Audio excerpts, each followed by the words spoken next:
Greetings, technicians. Welcome to Respect the Technique, where we celebrate the greatest thing in the world, techniques.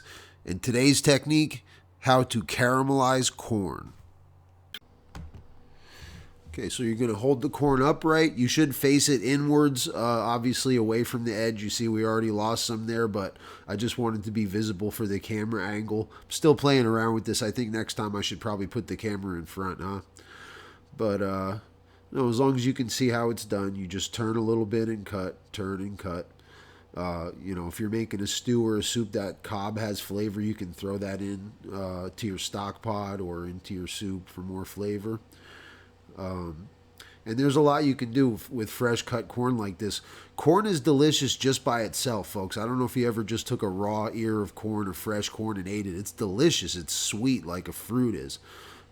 So you can just cut it off like that. Instead of doing what we're doing here, you could put some heavy cream in there, and you could just reduce it slowly in the heavy cream. And when it gets nice and thick, you've got some beautiful cream corn. Fantastic side dish. So I put some butter and olive oil in there, and I let it brown slightly. It's hard to see in the cast iron pan. But, this is a low and slow, medium to low heat. We're not in a hurry here. I think I spent about 10 or 12 minutes caramelizing this corn. You could let it go longer if you wanted to get a darker, deeper caramel out of it. Just extend the technique for a longer time. This is for a nice fresh vegetable soup, so I wanted a nice fresh corn flavor, so I didn't caramelize it super deeply.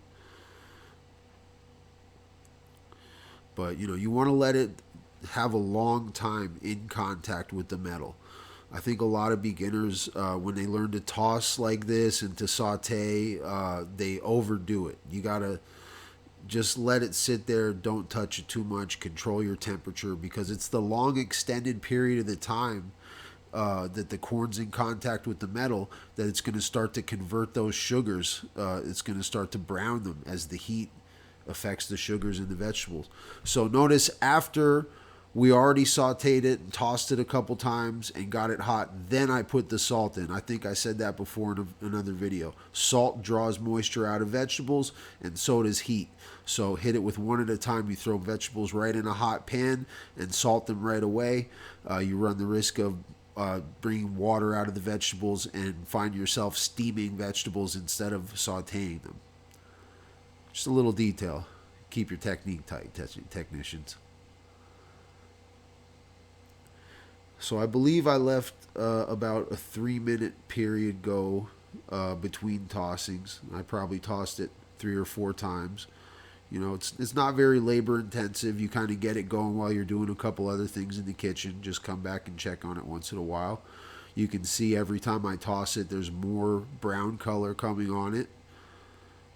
The smell is fantastic. The flavor is fantastic. I love caramelized corn like this. You could just serve it just as it is as a side dish, or you could put it in any number of soups and sauces, or combine it with other vegetables. It's all good. A little close up, see a lot more brown color on it than the first time. And I think, I was satisfied here. So to finish, I'm going to deglaze. I just happen to have some stock here. You could use water. You could use wine. Or you don't have to caramel or to deglaze, but you get more flavor.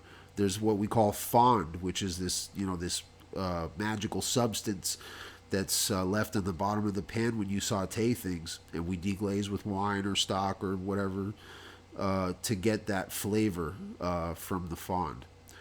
So that's it, technicians. Caramelized corn. Try it out. Hope it works for you. Thanks for watching, and we'll see you next time. Much love.